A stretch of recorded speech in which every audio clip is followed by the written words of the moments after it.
Good morning, everyone. It's Tuesday morning. Black Friday weekend's over. Still dealing with, some of the aftermath, lots of emails, stuff like that. But now I got to ship fish. So that's what I'm doing today. I got to get stuff out of the way. I got green beans. I got batteries for another video. So I got to clear the way. I got to double check. I think it's 6 shipments of fish today. Hopefully I can get other stuff done, but stay tuned. Hang out. So I'm packing fish, and today I'm switching up something different, at least on the goldfish. I've got an oxygen concentrator, so this will generate about 93% pure oxygen, a little bit less down from compressed oxygen, like medical grade oxygen. But I'm using it to pack the goldfish. So if you're getting goldfish, which there's, I believe, 2 people getting goldfish sent out today, we're packing it this way. We've double bagged it and stuff like that. I had one goldfish that didn't arrive, alive to someone in the previous shipments, and so I'm thinking about it, and I think my hypothesis is this: the breather bag doesn't displace the CO2 and let oxygen in fast enough for some of the goldfish, maybe because they were kind enough to take temperatures and do all these things. We analyzed it, and the water was fine, and so I'm trying this because that's the only thing I can think of is that maybe, even if, so for instance, like I'm thinking about logically, so even though I can breathe fine right now, if I had to breathe through this shirt, air will go through this shirt, but it's a lot harder to breathe and it's probably taxing the system. So I'm thinking maybe that's what went on with the goldfish, big fish, these are larger fish in a breather bag. Now, I've never lost a fish ever, well, I won't say ever, but like since I've been shipping fish recently and stuff like that, in a breather bag that was a small fish. And even, when I did tons and tons of shipments before, very rarely ever would I lose one in a breather bag, but it was always small fish before. So that's my thinking. This is the next test. We'll see how it goes. But yeah, so if you're getting a fish from me today that is, well, you won't be getting it today, obviously, but if you're getting a goldfish for me, why does this packing look different? We're trying something new, and most people just don't have access to a concentrator like that because they're expensive, but I have one, and so I'm going to utilize it, and I think this will actually be better. We'll see how it goes. I'm always open for suggestions and changing and evolving, but so that way, this is the best way to address kind of everyone, future, if you're ordering goldfish, if you order one right now, you're going, what? It's in a different package. So anyway, back to packing for me. I got to continue to pack and fill it with the filler. So we'll see you guys in a bit. Well, it's about 5 o'clock now, and I got sidetracked with all kinds of emails, stuff like that, so haven't got much done in the fish room yet. Obviously, I just shipped some fish, but let me show you. In here, I've got a crinum just floating. That's one out of the goldfish tank. You can see all this crud on the bottom. That's all the algae that used to be along the back. You guys remember that? They ate it clean. All these royal plecos, pinstripe pinocs, and also right here, queen arabesque. Eventually I'll get those up on a website, but that's what they're doing for now. I think my next goal is I want to put some dividers in this tank, and so I'm going to work on that, which means I need to gravel vacuum and I need to cut them. So to cut them, I'm going to the table saw. I'm going to use that material. I already ordered some more material to play with. I took advantage of Dr. Foster and Smith's sale, right? Why not? It was like spend $125, save, or not save $50, but get a $50 gift card. So I'm going to do that. So now what I got to do is I got to measure. I got to pull one of these down. Wait, I can pull this one down right here. Measure it, the inside dimensions, and then do some cutting over here on the table saw. And in theory, I can split it, and I want to start running some bettas split into 3. Even though that tank there is 20 gallons and it's a bigger footprint, maybe I could run 4 even. Want to try that, and I'll see what else I can get done. Maybe I'll do, some fish and stuff like that. I don't know. I got to go to Taco Tuesday, right? But everyone's been messaging me and being like, "Oh my God, are you okay?" Yeah, we're fine. Just because everyone I guess didn't see the announcement during the live stream and stuff like that the videos are coming less during the holidays. So they're making sure I'm okay. I'm okay. You know, don't get me wrong, stressful days during Black Friday. We basically do a whole month worth of sales in 3 days. And so we're still, all the employees are kind of catching up from that going like, it was insane, right? So, you know, no worries. It's Tuesday now. Got the fish shipped out. Now we just got to finish up a few more things. Like I think at this point there's some partial shipments to go out, like a couple of shirts and some other things. I got to go through it tonight actually once I'm done filming. And so yeah, I'm going to work on that project and I'll chime in when I'm done. So I kind of wanted to show you guys the Panda Guppy tank. I'm really enjoying this tank because it's got lots of babies in it. I think that's what makes me enjoy it. There's lots of shrimp in there. And when I was catching guppies to sell to people to ship out, I loved this view, you know, so you can see all the guppies kind of at the top of the water. And so, I've got a tip for you guys. A lot of people love to feed rapashi, right? Me included. And you're gonna boil it and you're gonna make it, but for fry, this is actually a perfect fry food. Look how like powdery it is, right? So you can just take this food and you can just put it right on the top. And it's literally very, very fine food. You can see it across the top of the water, and you can see guppies and all kinds of things will eat it. And so, yeah. Now this is the big 4.4 pound thing, and it's kind of cool you get a scoop with it. You know, that's kind of nice. Not that you'd ever really use the scoop that much, but you know, I do feed a lot of rapashi, and you know, so I put a just like that. It's on the top. Let me set this down and let me pull the light forward so you guys can see what I'm talking about here. There we go. So you can kind of see through the water column. It's just all around, and if you start zooming in on some of the fish, you can see these are, you know, pretty small fish. I mean, don't get me wrong, it's not like guppies are microscopic or anything, but you can even see like that little guy right there, which is tiny compared to that baby bristlenose we bred in here. But you know, this tank, for a 40-gallon tank, this tank is firing on all cylinders in my opinion. We've got snails, we're breeding bristlenose plecos in here. You can see plenty of them, right? There's Dad, in fact. Mom hangs out mostly up in the Nubius here. So we've got plecos, we've got snails, we've got panda guppies, obviously, and then on top of all that, we also have the shrimp. The shrimp are breeding in here too. So this is, you know, one of my favorite setups that I currently have in the fish room. And but I just wanted to share that tip with the rapashi for you guys. And yeah, so let's see, what else? Over here I noticed new fry. There's new fry here in the trout Goodyear tank. And so you can see they come out basically at that size. There's one there. My glare is horrible, I'm sorry about that. There's one there. You can see them kind of in the back, swimming around. But yeah, so those are doing well. I'm having fun with that. What else? My neon tetras got ick. I don't know why. What did I put in there? I put something in there. I think it was just more neons. They got ick, so I had to treat them all. They're doing well now. Still waiting on these guys to grow up more, so I can repopulate that colony over here. So yeah, I installed a Undergravel filter because I actually think they're pretty good. And you know, I shot a video, and it turns out I didn't like that video. But I've got a betta and some Heterana formosa living in here. And I haven't even set up the second one yet, because I only had a sponge filter going on here, and there I have a Nubius attached to a suction cup.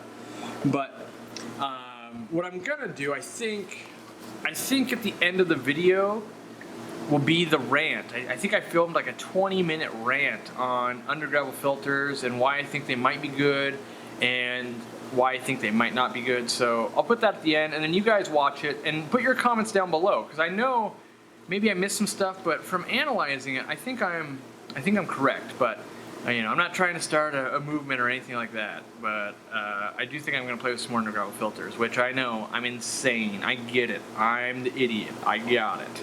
But you learn a lot when you test, and so even when I test things that don't work out, I learn why they don't work out, and I know what I'm trying to avoid next time that I'm trying to work something out, if that makes any sense. So these guys, I hope they come around real soon. They're just starting to develop again.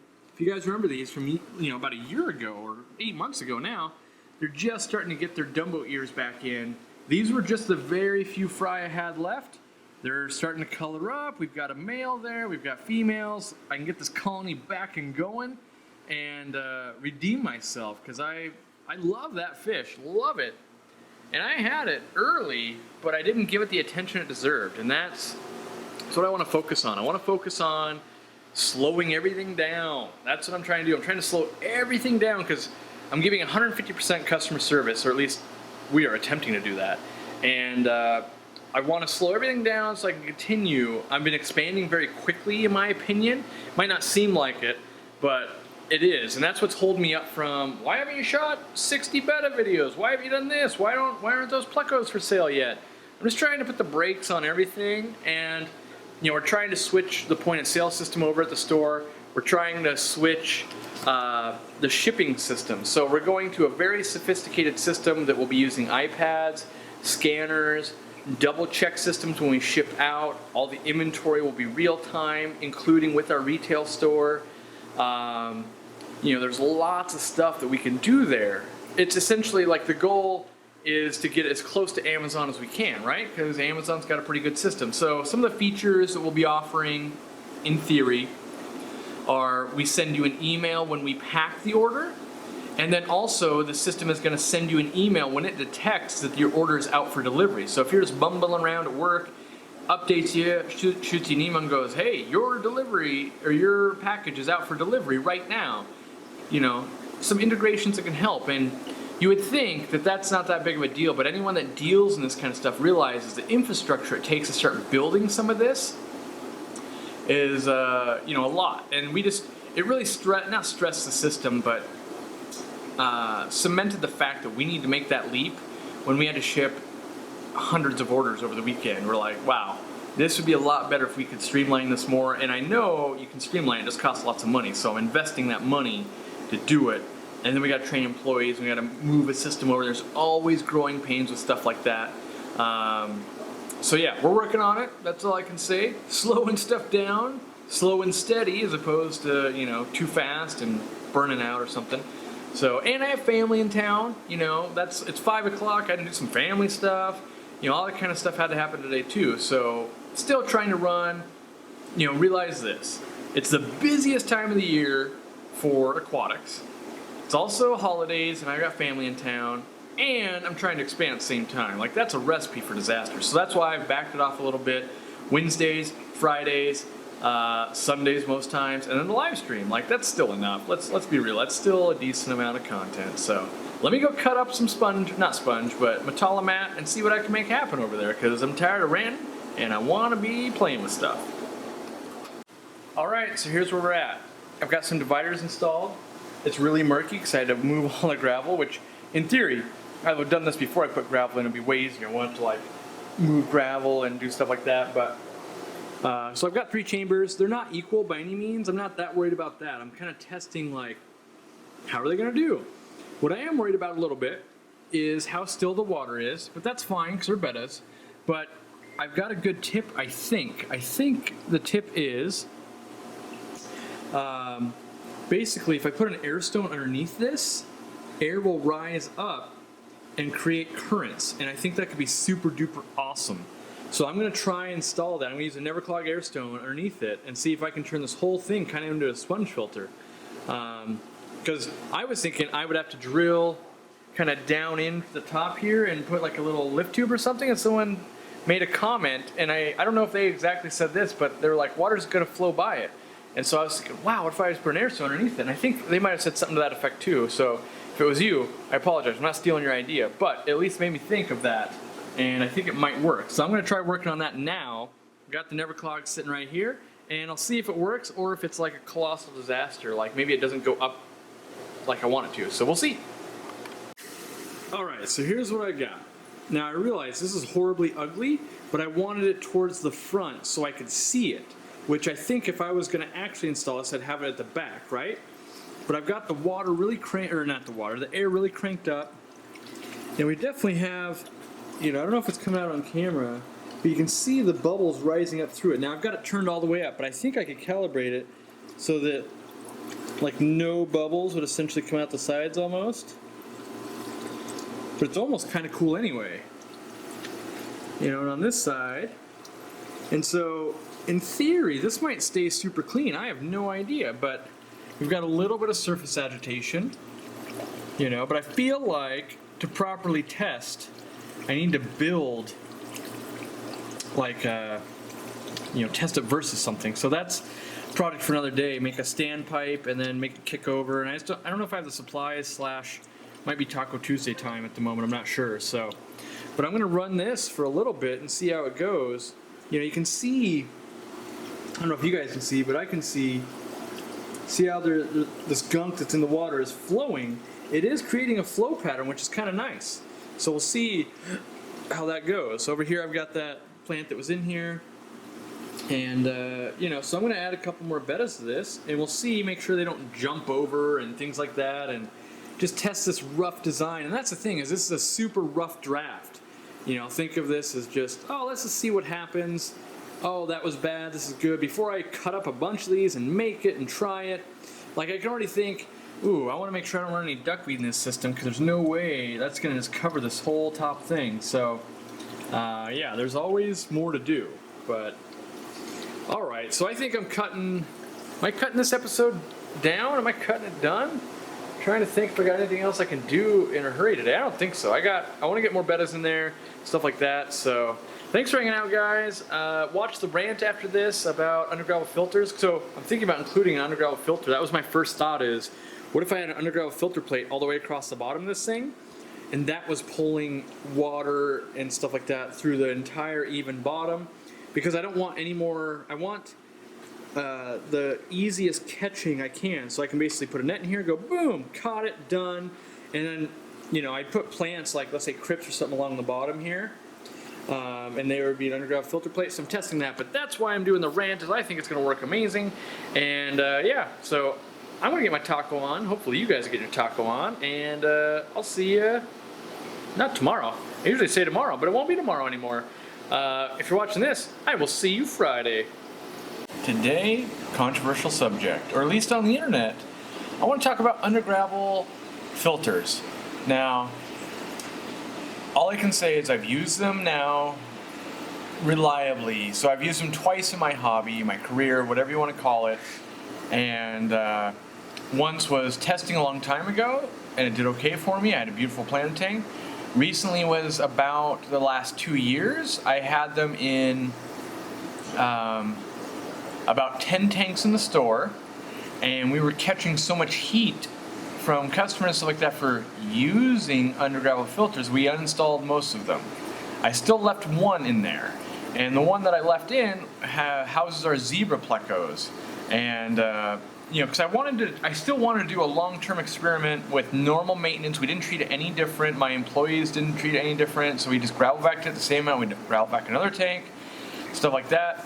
And from what I can tell, I don't think there's a downside to the Undergravel filter. Now, I realize there's some things you can say that you don't like, stuff like that, but I actually think it's stereotyping and stuff like that that is the problem. People don't use them out of the fear of the hate they get for them. So, if you're not familiar, look up an Undergravel filter. It basically goes under the gravel, and you suck the water and debris down into the gravel.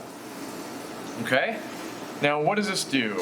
So in my opinion, there's a lot of upsides and very few downsides, honestly. So the upsides are, as far as I can tell, it offers the cleanest water possible in terms of particulate matter, because when it has to pull it through the gravel, it's so fine between all the nooks and crannies going down the gravel, it pulls out everything. Usually you'll get crystal clear water. On top of that, you have a huge surface area for bacteria, a lot bigger than a lot of other filters. Now, if you put 5 canister filters on the tank, maybe you're going to have more bacteria there. It comes down to how much do you actually need as well. So I think it's actually a great filtration system. The downfalls that I can find are if a fish was to dig enough to create a hole in the gravel, the water will bypass. Okay, I can live with that, and I'll address that later in this little episode here. The other downfalls, okay, I can think of another one. The pipe that rises up could grow some algae. You might have to clean that every once in a while. And then it can be hard to catch behind that if you're catching a fish, like in a retail store, which for a home hobbyist wouldn't be very often at all. But I do realize, like in my fish room here and for a breeder and stuff like that, it's part of a problem. I think I can get around that also, though. What's another downfall? I'm not sure I can come up with an actual downfall. I can come up with people's biases and stuff like that. So some people might say, well, it collects all the debris. You're right. So does a canister filter. So does a sponge filter. So does a hang-on back. Okay, so I don't consider that to be a drawback, because that's not a drawback any more than another filter. Some people say, well, you can't clean underneath it. So I used to believe that, and I used to tell people that until I ran them myself. And even yesterday, I checked this before I made this video. I checked it yesterday in the Zebra Pleco tank at work, no special maintenance, and underneath the plates is basically clean. I would almost wager, if I could run this test, which I won't because it's a complete waste of my time, but if I was to extract all the waste from the gravel in an Undergravel filter tank and all the waste from a hang-on back filter tank or a canister or something like that, and weigh the two wastes next to each other, they'd be identical pretty much. So I'm not convinced that it actually traps more waste. Now, when I look under a tank, and so in my store here, I'm trying to see if I have any tanks I can really do that with you here. But at my store, they're basically like this, and we can go and we can look at the gravel underneath, and that's how I know how dirty or not dirty that tank is getting.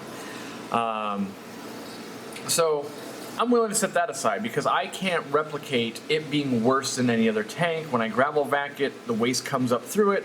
That being said, I guess I don't have 4 inches of substrate or something. I have like 1.5 inches, something I can plant with. And that brings up the next point. I think it's actually super beneficial for plants. I know some people that use Undergravel filters with plants, and they get better growth than the tanks they tested without. Same plant, same water conditions, that type of thing. And it's because the nutrients are getting delivered to those plants. So if it's an Amazon sword, because we're pulling waste into there, we're delivering more waste to that Amazon sword. If it was a stem plant or any other plant, we're just pulling liquid fertilizers, we're also feeding the roots a little better that way too. So I can't find a downfall on that. I like the fact that an Undergravel filter oxygenates a ton, which a sponge filter does as well, but a canister or hang-on back, depending on how it's set up, could be worse or the same as that. So, if the big downfall that I can find is if fish dig, that's a problem. I don't understand why there's so much hate on this piece of equipment, which is like the cheapest piece of equipment on the planet. Also can like never break and, is so universal. Because you could say like, well, it's horrible for cichlids. And I could make the same case of like, well, so is a CO2 regulator with solenoid and everything. Like that for a planet tank is great. Horrible for a cichlid tank, like an African cichlid tank or a big Central or South American tank, same thing. But CO2 equipment doesn't get tons of hate. In fact, it gets praised. You can't do it without it. So I'm not convinced that because this could be bad for an African tank or a big Central and South American tank, that's a reason to say it's bad for everything. I think it would be great for community tanks. I think it actually might even be good for most goldfish tanks because goldfish don't go down past the first ½ inch maybe. If you had 2 inches of gravel, that would be fine.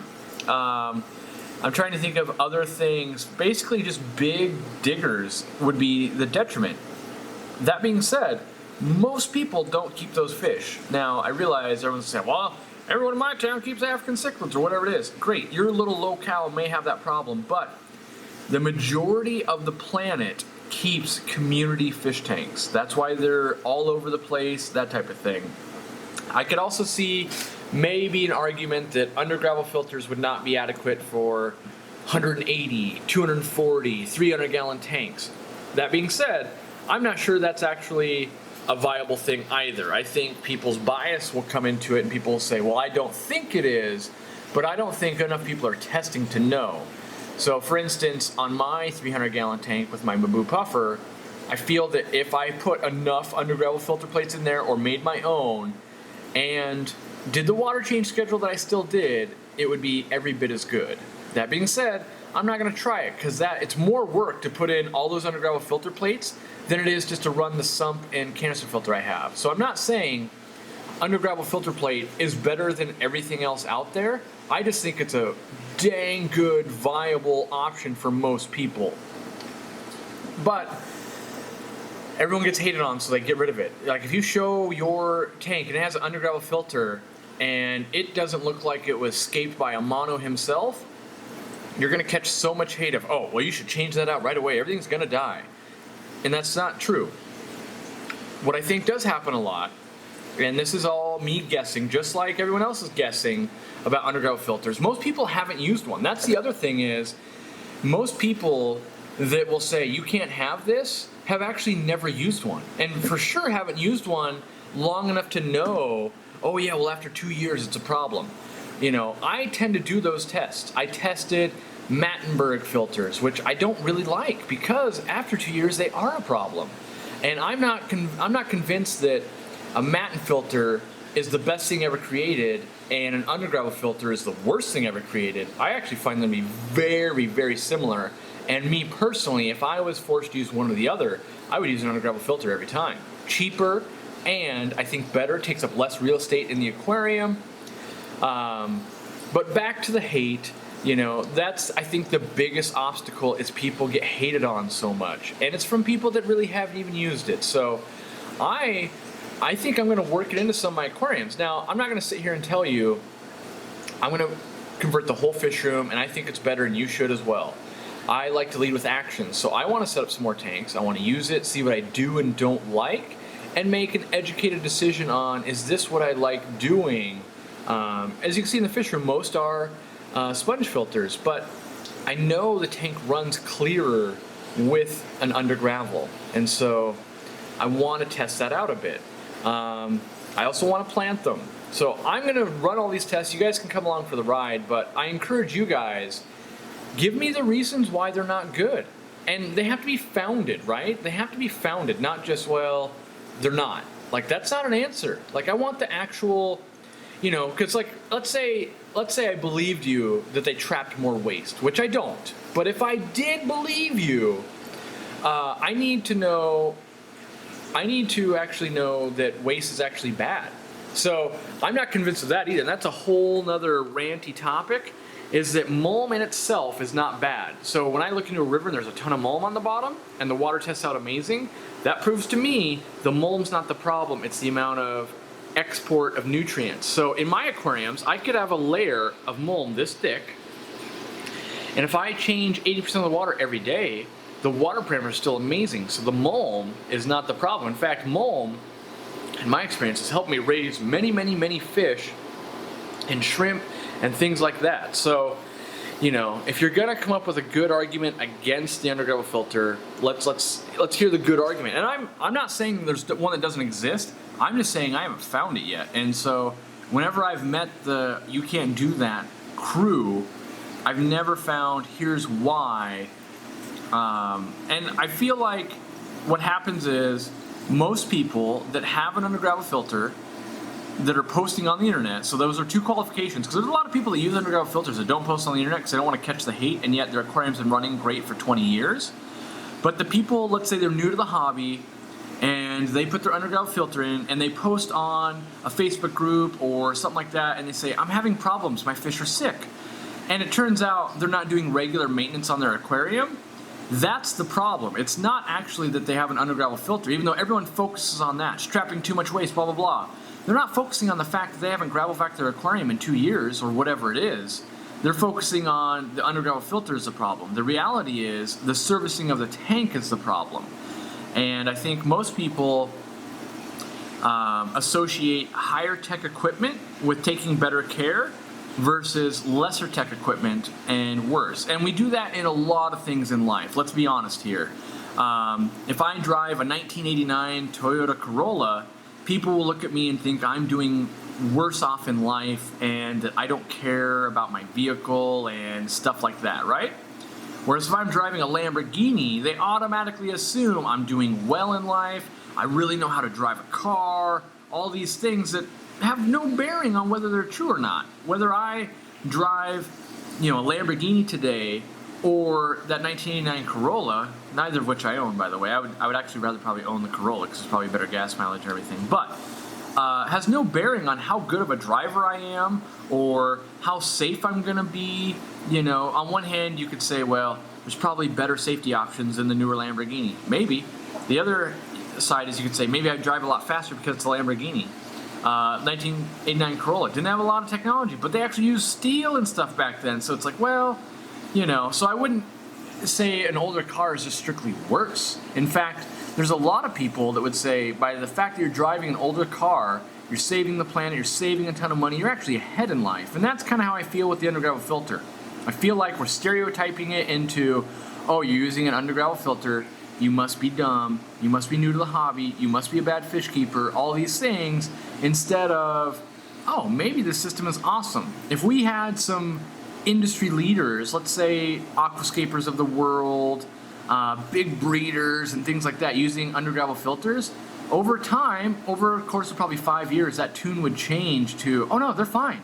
Blah, blah, blah does it, blah, blah, blah does it, he does it, and he does it, and he does it. So I'm sitting here wanting to talk about the Undergravel filter and have an actual discussion and figure out what are the faults. And I realize that there can be some faults I haven't thought of. I can also realize that I'm not claiming this is the best filter ever. Just like we don't claim that a really powerful canister filter is great for a goldfish, because a lot of times it's too powerful. Or a betta, for instance. A hang-on back filter, we all know, can be way too strong for a betta and actually kills it over time. Whereas maybe an Undergravel filter would do amazing for it. And so, while I realize that if money was no object, I might choose an AquaClear hang-on back for every tank, just because I think if money was no object and I didn't have to pay for the power and stuff like that, I may choose that.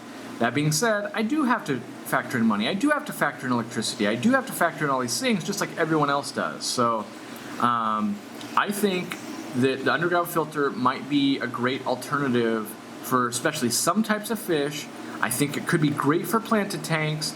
I think it's good for most community tanks, and this is all assuming that all the other things are done. So for instance, we're going to fertilize the aquarium, we're going to gravel vac it, we're going to take care of it every bit as good as if we had invested $300 in filtration. And I think there's not enough people doing that. I would love, and maybe that's what I'm going to do, is be this person that shows you, I own a fish store. I could use any equipment on the planet, and why am I using this equipment? Here's why. Now I realize for the first aquarium, it's going to be because I'm making this video, but going down the road, if I install more, it's because I legitimately think it's a better use for me. A lot of the complaints I get in the comments are, your tanks are so cloudy. The reality is 5 minutes before I was filming, I was servicing that tank and it got really cloudy because of the sponge filter. That wouldn't be an issue with the Undergravel filter. I know it because I own both and I've used both. So I'm going to install an Undergravel filter. I don't know which tank it is yet, but I'm going to do it in a 20-gallon tank, and it's not going to be the hot rod video because there is ways to hot rod it. So the way to hot rod the Undergravel filter plate is you put the Undergravel filter plate in. Well, first you drill the bottom of the aquarium. So if we were looking at an aquarium, and we're just going to pick one here. We're going to pick this aquarium right here. We would drill a bulkhead in the bottom so that I could open it up and water would gush out. It would suck any debris from the aquarium underneath that plate if it built up. It would be just like a koi pond that runs bottom drains. And it's kind of weird. When you talk to koi people, they always think we're insane for not running bottom drains. But it's a different click, if you will. Koi people do this, aquarium people do this, And so when you start merging technologies, maybe you get the best of both worlds. That being said, you know, that's how you'd hot rod it. You put a bulkhead in, you could open it up, and boom, the water comes out, sucks out all the debris, and you could get every last little ounce of debris out of there. That being said, I actually believe that debris holds microorganisms and food for not only baby fish, but to keep a good active bacterial colony alive also. So I'm not convinced that you even want to get rid of all of it, just some of it or a fair portion of it or whatever makes you sleep at night. That's actually what it comes down to. No matter anything I've said today, as long as you sleep well at night, if you need to use 5 canister filters and you sleep like a baby knowing that, that's worth it to you. If I can spend $20 on an Undergravel filter instead of 3 canister filters and I sleep like a baby, then I will. And that's, you know, I will sleep really well because I know if the power goes out, I can hook up a battery-powered air pump and my filtration is rock star ready to go on this Undergravel filter, whereas a canister filter, that ain't gonna work. I'm gonna be worrying about it. So, but please do bring your criticisms and, you know, bring it with the thought process. I wanna know, like, you know, I'm sure there's a couple more things I've missed in this video, but at the same time, I think if we were to pick, and maybe I'll do that list someday, let's say 10 different types of aquariums, I think 70% an Undergravel filter could work for. You know, like in this aquarium right here, it would work rock star, I'd have no problem. Same with this one here, both community fish. I've got lots of guppies and bettas, those would all do well. Over here, for instance, in this aquarium, I have a doveye and fire mouse, right? They are not digging because they're not breeding yet. So in theory, they've been in there for what, 3 or 4 months? I don't even know what the time has been at this point. They're looking at me for food, and we've grown them up. But so far, it would have worked amazing in that aquarium. I've got Nanachromis anomala over there. That would work amazing for them. I've got shrimp over there, works for them. So in my fish room, I would say probably 90% or more of tanks it would work just fine for. Now, I just want to end this video here because I can go on forever. I'm not saying Undergravel filter is the best filter ever, but I am saying I don't think it's unusable and horrible. And I actually think in some situations it might be the best filter available. There's a reason why lots of shrimp breeders will use an Undergravel filter plate and they'll hook up the intake and output to an Undergravel filter plate so it can't suck up any shrimp. So I just want to bring it. I feel like there's not a lot of good coverage on this, and when you do Google it, you're getting people's biases, and you're getting my bias right now because I feel like it's usable, but I want to start a discussion on why is it actually bad. And I think I've listed the ways I think people are going to come at me with, and I've debunked some of them. I realized some of them are okay. Yep, digging fish, I could see that, but most of the hobby wouldn't be that. So, all right, I'm ending this. If you guys like it, thumbs up. If you don't like it, thumbs down. I hope you thumbs down it because you don't like this format of me talking about something like this. Not you just don't like Undergravel filters. Like that's fine, but the thumbs down, I want it to be like, do you or don't you like this type of video? Because if you don't like something, just like I don't like Aquarium hang-on back filters, it's just a preference thing. So, all right, thanks for hanging out, guys, and let me know in the comments down below, especially if you use one, what kind of fish you use it with. If you don't and you hate them and you know why they're bad, let me know too. Educate me, and eventually I will test that out, and if I run the same problem, I'll educate everyone so your voice can be amplified. And yeah, so thanks for hanging out. We'll see you guys next time.